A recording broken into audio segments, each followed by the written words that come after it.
Good evening. What I would really love to do would be to go live with you guys and be able to answer questions if they came up, but I am still banned from doing that. Um, what I'm going to do is it's going to take a little while to explain these things, and if you would indulge me, I'm going to give you two or three videos, I'm guessing 8 to 10 minutes each, so we can cover what we need to cover, and I can let you know what it is that I hope to do. First of all, I am not taking Andrew's place. There is no one that can do that at all, ever. Um, but what we're going to do is follow the principles that he set down. A little bit about me. I have spent 35 years as a private investigator. In my career, I've investigated over 70 homicide cases. About half of those, a little less, my work was significant enough that the defense was based on it or I testified on it, or both. I've worked on hundreds of family court cases. Um, I've been in frequently violent situations. I have a very well rounded view of the bad part of the world as it is. Um, the reason I followed Andrew was not just because I'd read his book. When you read the book, if you've been through this, you understand.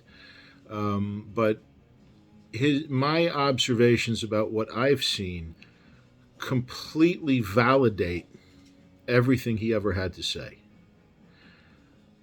And there's a thing, guys. Think about this. He said this before. If all of the children of the secret and those that care about them rose up as a voting bloc, we would own this country. But it's never important enough to anyone to do that. Not to anyone, but to enough. If we were to do that, things would change. So much for in 10 years, this country would be transformed. Think about the effect on the crime rate if child abuse was not eliminated. I don't think we can do that, but it became the exception and not the norm. It's possible, it can be done. What's being done now doesn't work. His ideas work. So the reason that we follow him, there are two. The first is, the most important, is that it works. It's common sense, it's logical what he suggests. Number two, it stops the infighting. We follow his principle. Okay? What we all have to do, and me included, we have to keep learning about it. You can go to his website. Anybody can go to his website, starting with the parade articles, and educate themselves about this. You just couldn't get a better teacher than that. You must, and when I'm speaking in generalities, please nobody take an insult to this, but you must learn to learn. Most people don't learn, guys. Learning is a horrible, painful, brutal process. Think about it. When you're on holy Facebook and somebody writes something about the opposite political party that you hate, or something about hateful about your political party, do you ever look at the issue, and this is me included, by the way, do you ever look at the issue from all sides, try to understand where the guy is coming from? Because if you do, you're rare. Okay? Most people substitute confirmation bias for learning. They run to the internet, they find a quote from somebody. If you're a Democrat and you quote Mother Jones, what the hell kind of proof is that? It's like a Republican quoting the Wall Street Journal. Okay, maybe you can use that as a basis, but you have to independently verify it. When you're trying to make your point with someone that thinks exactly the way that you do and biased, it's not learning. Um, we all do that. Okay, I make an effort not to. And I found personally there were two books that were of enormous help to me. Mark McYoung, suggested them a few years back. Please don't tell him I said this because his ego is big enough. The Righteous Mind by Jonathan Haidt, which tells you why people think the way they do. And The Fallacy Detective by a father and son writing group named Bluedorn. It simply teaches simply logical thinking. And that was something Andrew excelled at. I can tell you, when I have debated him, we have discussed things. He changed my mind and my heart about issues by logically pointing it out. The first time I had a negative interaction with him, he had put up a post about some guy that hurt a dog, I think. And I basically, or a kid, or abused kids and animals, something like that. And I did what everybody does. And I wrote on I wish that son of a bitch, I put him in my basement on a meat hook and use him for a month. And he writes back, and this is early on in the relationship, well, what good does that do, John? And I was a little incensed. You know that ego most of us males carry around, right? I'm thinking, aren't you Andrew Vax? Don't you hate these people? What do you mean? So I was kind of insulted, and I wrote back, what do you mean? And he said, John, do you feel better? I bet you do. And he was right, I did, because I vented. He said, if you took that anger and you turned that into a letter to the prosecutor saying you want the max and you vote, then at least you did something. And something's better than nothing. And you know what? I had to admit he was right. And then I thought about my behavior. And I said, that's a mistake. And guys, I'm not perfect. Andrew wasn't perfect either. Nobody is. But Andrew was so focused and so logical, you can't really refute the guy. There was once, this was like, I mean, if I was being graded on things, this would be a gold star. We were having a discussion. I couldn't tell you what it was about. And by the way, Mark McYoung and I, we were like two little kids, you know, because Andrew had that really scary voice, and some of the biggest, scariest guys that I know, they would say, it's like my dad's calling up to yell at me when he was like scolding us. And these guys are monsters, and they'd be intimidated, you know? And he'd call, and you'd drop whatever you're doing, and you'd talk to him. And you know what? That's not idol worship. That's the respect that you give a teacher. Those of you that have taken martial arts or in the military or had mentors understand that. That's, if they're going to do this for you, that's what you do for them. It's not idolizing them. It's proper respect. And we were having a debate, and I said, well, you know, Andrew, wait a second. What if blah, blah, blah, blah? And he goes, silence for a second. He goes, you know what? I've never looked at it that way. I'm going to need to think about that. So, and this is not meant to as an insult in any way, but Mark and I used to call him Satan because his voice was terrifying. And it's like our father was calling, and he'd say, did Satan call you this week? And I'd say, no. And he'd say, well, he called me. And we would one up each other like that all the time because both of us were so amazed that we would get to talk to Andrew Vax in that manner. It was, you know, it was like a little thing. We were like two little kids. And I called him up and I said, hey, guess what? And he goes, what? I talked to Satan. He goes, yeah, and? I said, he actually had to consider what I had to say. And Mark was like, no. And I said, yes. That's how he was. When he chose to know about something, he learned. Andrew wrote Pain Management, and it was reviewed by a medical journal. And they gave it 4 stars. And they said it was like a doctor wrote it. I'll disclose something. I had a terrible shoulder injury a few years back, and I have collected injuries much the same way other people collect stamps. I was stupid when I was young. And there are days where I need to take pain medicine. And I was talking with him about it, and I said, you know, I think it's I hate to do this, because it's a fairly effective tool, but I think I gotta bump it up. And he said, you don't. You're taking it wrong. And I said, what? And he said, you're taking it wrong. You're waiting, John, until it hurts so bad you cannot stand it. Am I correct? And I said, well, yeah. How'd you know that? He goes, it suits. You said when you know it's coming, get ahead of it. You'll be used to it. It won't affect you because I didn't like the way it made me tired. And he was right. And my own doctor didn't really know it as well as he did. And the guy's a specialist at the time. I since switched doctors. But that's how he was. Okay. If you were going to debate the guy, he would welcome the debate. But damn, you really needed to know your stuff. We don't need to question his points, his beliefs, not beliefs, opinions. We don't need to question his methods or his solutions. We know that they make sense. If you're in this room, you know it makes sense.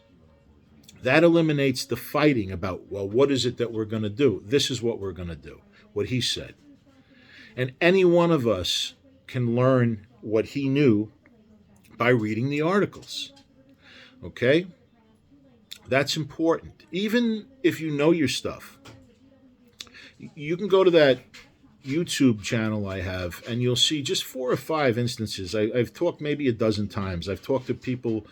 I've been on the news once or twice. I've talked to rooms full of people, and I've talked to 2 or 3 at a time. I will always go out if I'm given the opportunity and talk about this because I still find people that don't understand the gravity of the problem.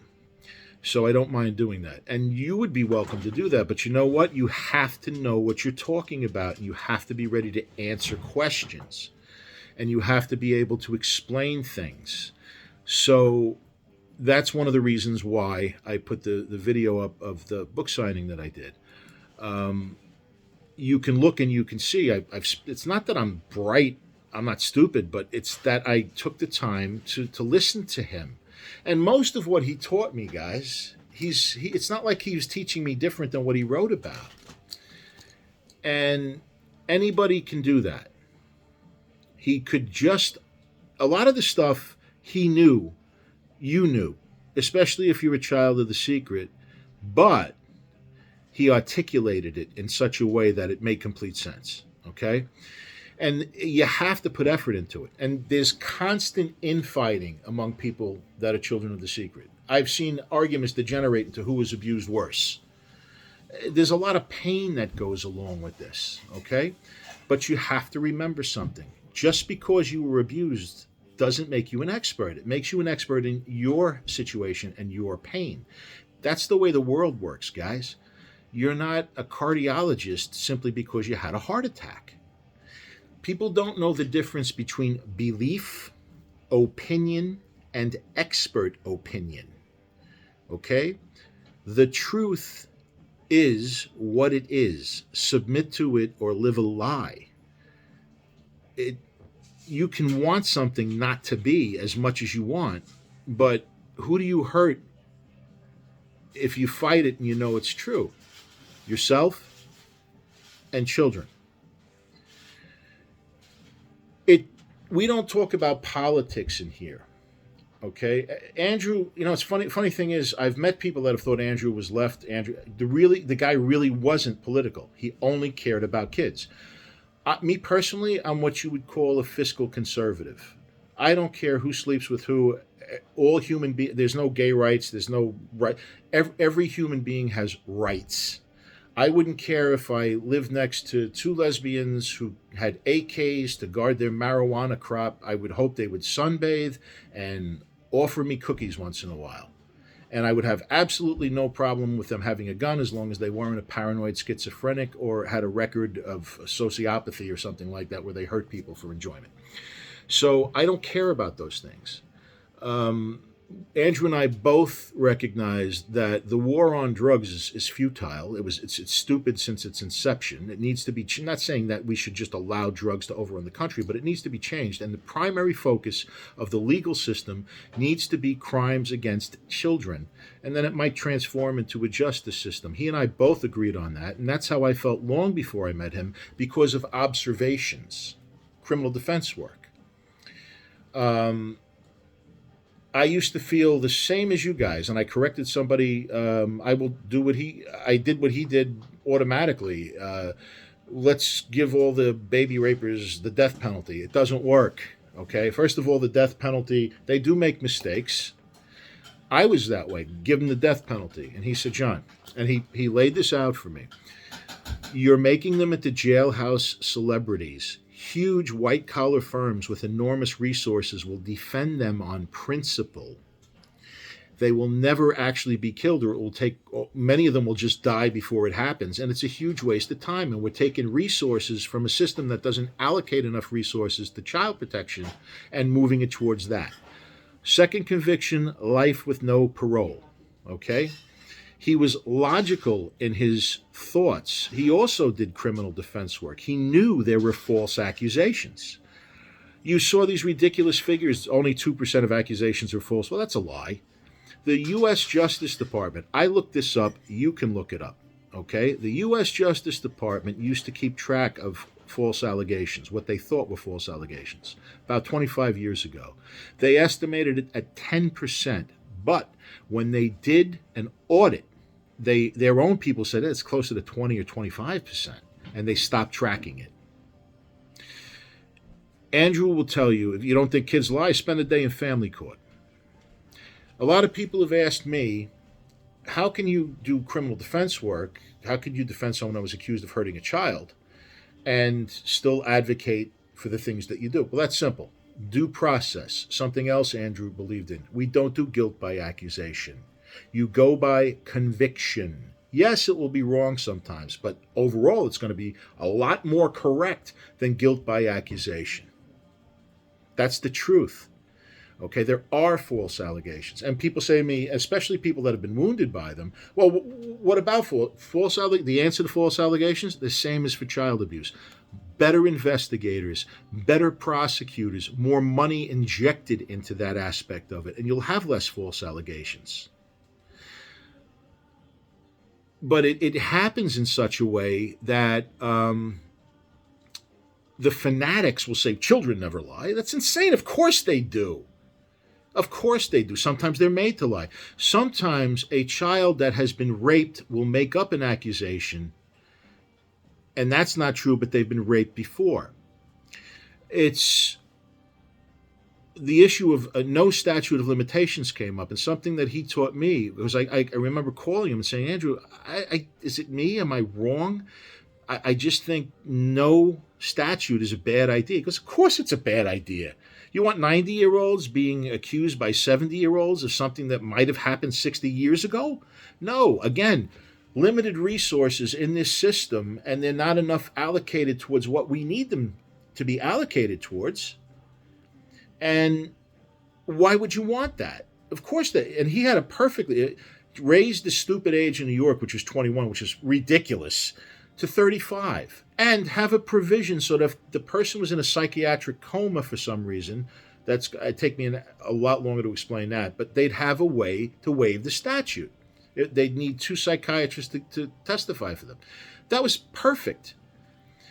You don't want things like that. You don't want it. What he did not want, and what I don't want, and what nobody should want, is to have one set of victims replaced with another. Bad. I've worked on cases. I did 3 cases in the past few years where people were accused of child abuse. You want to know something? 2 of the 3, they were false accusations. So that you understand, any attorney that hires me, sometimes I'm hired as an investigator, sometimes I'm hired as what you would call a fixer, or whatever other jobs that are related to my work. But what I don't do, and they understand this, I don't manipulate, I don't change things, I investigate. If there's allegations of child abuse, I do nothing to manipulate it. I do the best I can to find the truth, and I do. Okay. Um, Andrew felt, and I know this from talking to him, that it didn't matter what your politics were. Of course, you can care about other things. There's very little difference between somebody left of center, center, and right of center. Okay. The problem he had was with the extremes. Okay. The far left and the far right, neither would be a good government for children. Fascism or communism, they're both going to suck. Um, he also felt, and so do I, that as damaged as the country is, if we can work with each other on this issue, you'll learn to compromise again. It's always going to be compromise, guys. Always. Nobody's ever going to get everything that they want. But child protection is something that a Democrat, a Republican, a liberal, and a conservative, for different reasons, should all be able to say, this is something I believe in. We have to do better to protect our children. And despite the fact I made notes, this is running into way too long. Last thing I'll mention about this. It doesn't matter what your politics are, but you hold your own accountable. That's the difference between you being a bullshit artist and not. When your side does something wrong, okay, you say so. Donald Trump did nothing for children. Don't tell me if you liked him and you voted for him, because you know what? This might make you hate my guts, but I did too. He didn't do a goddamn thing for kids. Nothing. He did. He was following some guy who ends up being a bullshit artist. When I looked into him, that claimed to do child protection, and you read this guy's website, he was parachuting into camps to rescue kids and all this other bullshit. And it turns out he's hooked up with Latter-day Saints, the people that think it's okay for a guy to promise his 13-year-old daughter to his neighbor in return for land or something like that. And he gave such a small token amount of money to it. So Kamala Harris did nothing. Not only did she do nothing, she had 300, 400 files, look it up, on predatory pedophile priests, and didn't prosecute a single one of them. Although Andrew told me, I don't hold past mistakes against them if they're going to do something else. But it's apparent the new administration isn't going to do anything about child protection. If you start looking for reasons to say they are when they're not, you're a bullshit artist and you don't care about kids, or you only care about the kids up to the extent that it doesn't interfere with your political party. In the 2016 election, way back, you could find it on my wall, I wrote, don't hijack this. There were unfounded accusations against Trump, okay? They were unproven, let's say. No convictions. That's what the standard I went by. That's what Andrew taught me to do. And the Pizzagate thing was what everybody was screaming about on the other side. Pizzagate. Well, I happen to know people in the FBI Innocent Images Unit. Those are the people that investigated that. They found nothing. They are highly skilled, and they're all dedicated, and they hate people that hurt children. And there was nothing to it. So if you wanted to, if you were screaming Pizzagate, either you're an idiot or you just hated Hillary Clinton. Well, fine, hate her, but don't hijack kids for that. If you're screaming about Trump raping a kid and getting away with it, and you don't think that the Clinton machine could have protected that kid and brought him out and you're wrong. Okay? They were accusations, and we don't go by accusations. When the border kids thing happened, I was... that plus the hashtag Save the Kids were the two biggest bullshit things that there were. People would say to me, well, I would say, you don't care about those kids. When was the last time that you even posted about child protection? You hate Trump. Okay, be my guest. Hate him. But don't hijack this and say you care about kids. You don't.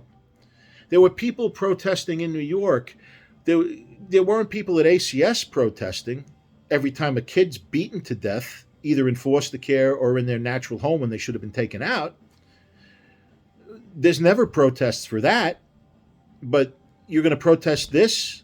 a policy that was started under the previous administration? That's nonsense. You don't do that. Okay? That's why politics are no good. Both sides suck at it. End of story. They both suck at it. It's why we don't discuss it. Okay? But the extremes of either side are useless as far as child protection goes. Okay? Remember that. If you can work with a person who believes differently about politics than you do for the sake of children, you care about child protection. Now, I went way too long with this one. The next two are going to be short. I'm going to go just a little bit longer because I want to end it on a positive note, and I want to share something with you guys. When Andrew had given me a job, I think I mentioned that in the first video, I had it in my head that I was going to make Andrew Vax laugh. And he called me and I reported to him about what I found. And it was really cool that I was working for the guy. And I'm in my basement and I'm looking at, where my gym equipment is. And, we were just chatting. And I said, Andrew, do you know what the captains of Crush are? And he said, I haven't the faintest idea. And I said, well, they're these heavy-duty spring grippers. I said, the number 2, it takes 195 pounds of pressure to close it. And I said, I can close that 8 times with my right hand. I said, I can close the number 3 to about between a half an inch and a quarter of an inch, but I have average-sized hands, and you got to have big hands to close the 3. I don't think I'll ever get it. He goes, well, that sounds impressive. And I said, it is, actually. I said, you know why I do that, Andrew? And he said, some martial arts thing so you could rip out somebody's throat, I'm guessing. And I said, no. And he said, do tell. And I said, well, I will be damned if I leave that last little bit of toothpaste in the tube. And he laughed. I mean, it caught him so funny. He laughed for about a half a minute. And when I tried to say something, he said, no, wait. And he had to keep laughing. And I mentioned that to Alice once, and she said my husband has a wonderful sense of humor, but so few people get to experience it because he's so serious about what he does. Now, I promise you the next couple of videos will be shorter, just about projects and things I discussed with him and the direction that I think we should go.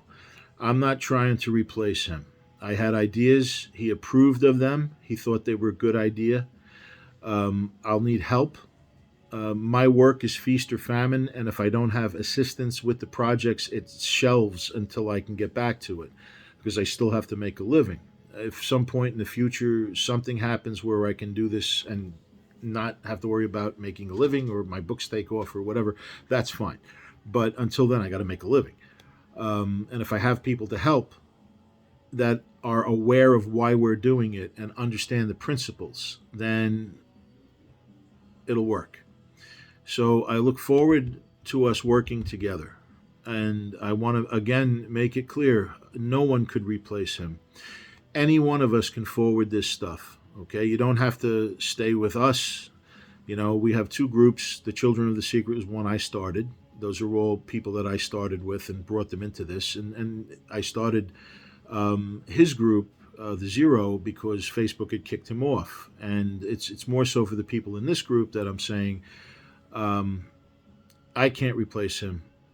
I will do the best I can to put into motion the ideas that I had that he approved of, that I think will help. And if you would want to help, I'd be grateful. It's still a hard loss, guys.